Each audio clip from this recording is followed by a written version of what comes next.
the significance of this legacy, like probably around 15. I want to say 15 when it really set in, like when my grandma sat me down and talked to me. Like Biggie's son, C.J. Wallace, just dropped some heavy hints that got folks seriously side-eyeing his mom, Faith Evans, and questioning what kind of role Diddy might have played in Biggie's story. C.J. didn't straight up name names, but he's making it real clear. He thinks something shady went down behind closed doors. Now, CJ usually keeps quiet, but people close to him are saying he's never bought into the official story about his dad's death. Word is he's always suspected Diddy had a hand in it, and it gets deeper. CJ supposedly feels Biggie was surrounded by a bunch of fake love and that some of those snakes were right under his roof. Then you've got the whole Stevie J situation. Remember when Faith suddenly tied the knot with him back in 2018? CJ was not feeling it at all. He was hurt and didn't hold back. He even said his mom didn't give him a heads up about the wedding. CJ found out just like the rest of us, scrolling through social media. Imagine finding out your mom just got hitched from Instagram. Wild. Here's where things go from wild to straight up unbelievable. Turns out Stevie J is actually CJ's godfather. Yeah, you heard that right. Now, if you've been keeping up with the madness surrounding Diddy, you know Stevie J wasn't just some background player. He was tight with Diddy for years and played a huge role in crafting that signature bad boy sound back in the 90s. But buckle up because it gets way messier. For years, whispers been floating around that Stevie was living on the down low. And word is he was one of the regulars at Diddy's infamous freak-off parties. And it didn't end there. Stevie stuck by Diddy even as everything started crumbling. Matter of fact, when the feds raided Diddy's spot last March, guess who they caught chilling at one of his houses? Stevie J, right there in the middle of it. Now do the math. CJ's upset that his mom married a guy deep in Diddy's circle, while at the same time hinting that Biggie was betrayed by people real close to home. It's not hard to see why folks are thinking CJ's pointing fingers without dropping names. And get this drama, it's just the beginning because CJ's own story is filled with shadows too. Rumors have been swirling about CJ Wallace's sexuality, and some insiders are even connecting it to the strong presence Diddy and Stevie J had in his life while he was growing up. People are talking, and the streets are saying it might have influenced more than folks realize. Lately, there's been buzz that CJ has been slowly distancing himself from his mom, Faith Evans. The word is he started pulling back when old whispers about her possibly knowing more about Biggie's death started heating up again, and it's got people thinking, was there more going on than we were ever told? Some folks online are claiming that Faith was way tighter with Diddy behind the scenes than she let on, and allegedly, she knew that the night Biggie was killed wasn't just some random tragedy. It was a straight-up setup. Fans are pointing out how Biggie didn't even want to go to LA in the first place. He knew things were tense after Pac's death and something just didn't feel right. But here's the part that's got everybody's jaw on the floor. Jaguar Wright came out and claimed that Diddy straight up told Faith that Biggie was gonna die that same night. Yeah, it's that serious. Now stack that on top of Faith's longtime ties to Diddy, her sudden marriage to Stevie J, and the fact that she's never publicly spoken out against Diddy, even with all the mess he's been in lately. It's looking real suspicious. Fans have noticed CJ doesn't post about his mom anymore. No birthday shoutouts, no Mother's Day love, nothing personal. It's all kept at a distance. And people are reading everything into that silence. And then there's Stevie J's part in this whole twisted puzzle. Jaguar said what a lot of folks were thinking. Faith and Stevie didn't make sense as a couple, just like Faith and Biggie didn't either. According to Jaguar, Faith wasn't in control of her own moves. She was being used like a chess piece. Diddy allegedly positioned her to help eliminate Pac and Biggie, and then turned around and cashed in on Big's legacy. It's wild, but people are starting to connect dots they didn't see before. Let's keep it real. Anyone who was around back in the day could see it. Biggie and Faith just didn't add up as a couple. Even Faith herself admitted in her book that their relationship wasn't solid. She said they were never really together like that, and Big was allegedly cheating on her nonstop. Now, that doesn't automatically mean Faith had anything to do with what happened to Biggie, but it does make folks wonder just how deep her connection to Diddy really went. and how much she might have known about any behind-the-scenes moves to take Biggie and even Pac out of the picture. Here's a little throwback for context. In 1993, Faith moved to LA and started off singing backup for R&B artist Al B. Sure, but it wasn't long before she caught Diddy's attention. Word is, after just one session in the studio, Diddy was so impressed that he signed her on the spot. One studio day, and just like that, she was officially in his circle. That fast rise got people wondering, was it talent, timing, or something else? Faith Evans made history when she became the first female artist signed to Bad Boy Records. And ever since, fans have been side-eyeing the whole situation, wondering what really went down behind the curtain. So check this out. In 1994, the same year Diddy brought her onto Bad Boy, she met Biggie Smalls at a photo shoot. And just weeks later, they were married. That quick, no build-up, no long love story, just boom, married. It caught everybody off guard. And while all that was happening, Faith was putting in major work behind the scenes. She was laying down vocals and co-writing tracks for Mary J. Blige's My Life album and Usher's debut at the same time. Then, with all that momentum, she dropped her own debut album in August 1995, and it exploded.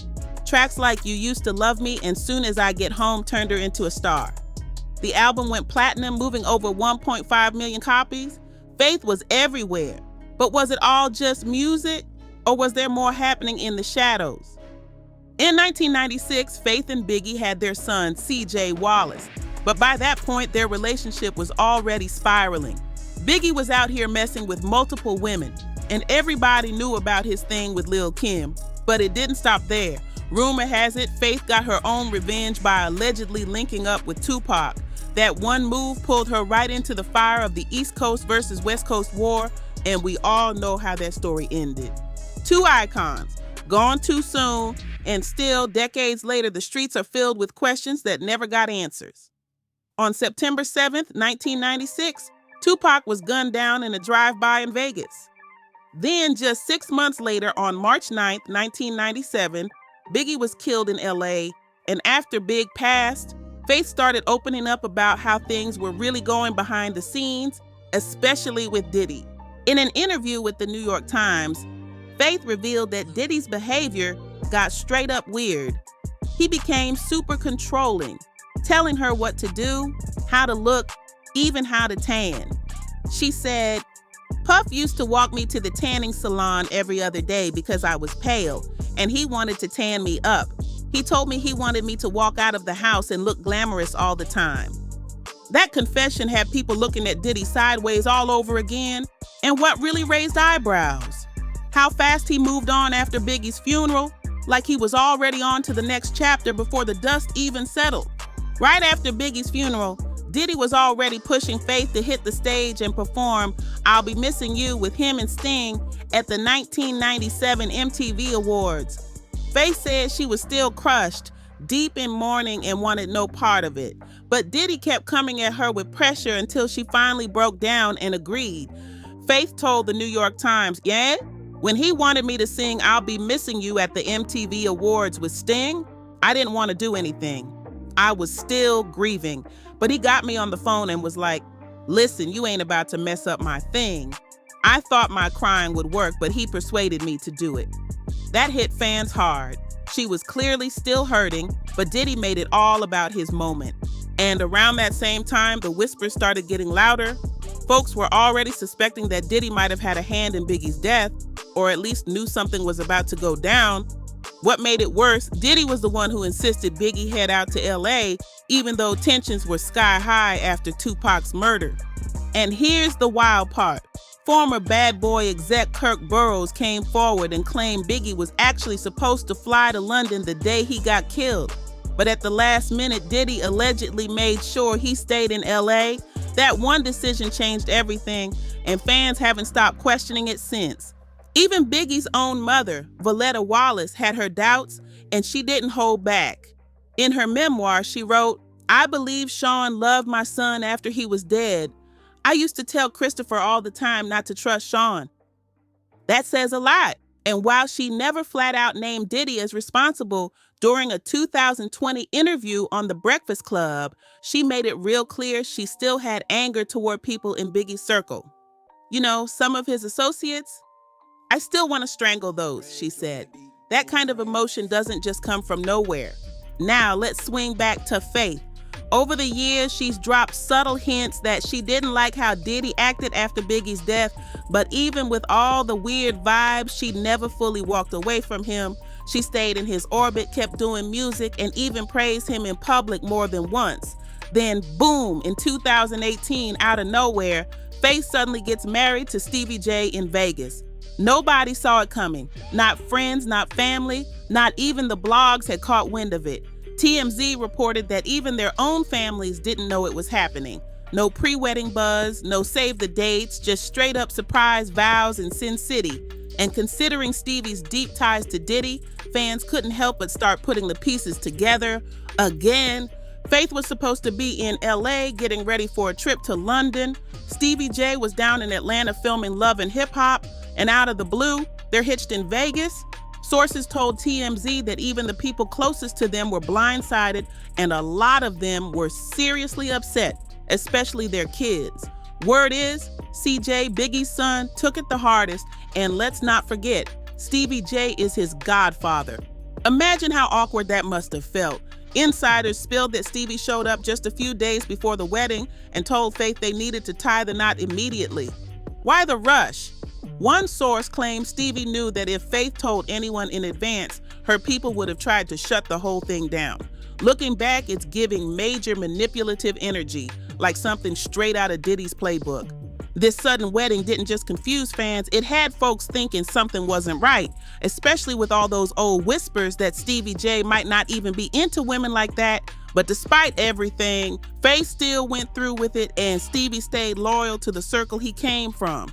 Even when Diddy got hit with that federal indictment and the feds raided his crib, Stevie didn't flinch. He jumped on TMZ and defended him, saying he never saw Diddy do anything shady. He had his back hard, and with all these puzzle pieces lining up, fans can't help but wonder what's really been going on behind the scenes. And get this, Stevie J even came for 50 Cent, calling him an Uncle Tom just for speaking out against Diddy. That move had people seriously questioning where Stevie's loyalty really lies. Now, circling back to CJ Wallace, fans are starting to raise real questions about the kind of influence both Diddy and Stevie J had on him growing up. Why did Faith allow Diddy, knowing how close she was to him, to be around her son so much, especially after Biggie passed?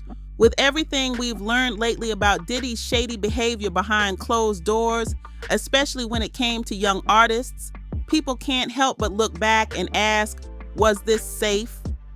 Diddy stepped in as a major presence in CJ's life, almost like a father figure, and Faith was part of that tight circle the whole time. So she had to have seen something, or at the very least, heard whispers about what was really going on. And yet, CJ kept spending time around Diddy, sometimes even when Faith wasn't around at all. That's what really got folks scratching their heads now, wondering about the kind of decisions that were made back then. With all the new info spilling out about Diddy, people are seriously questioning the choices Faith made and whether she turned a blind eye. But here's the real question. Was Faith just doing what she had to do to keep her son safe and survive in a male-dominated industry full of snakes? Or is there more to the story than she's ever let on? Or was Faith willingly playing the game, going along with whatever Diddy wanted just to keep her career afloat? That's the question fans can't stop asking. And what about those whispers? The ones saying she knew about the setup on Biggie before it even went down. Allegedly, of course. But it's a rumor that refuses to die. What do you think? Drop your thoughts in the comments and don't miss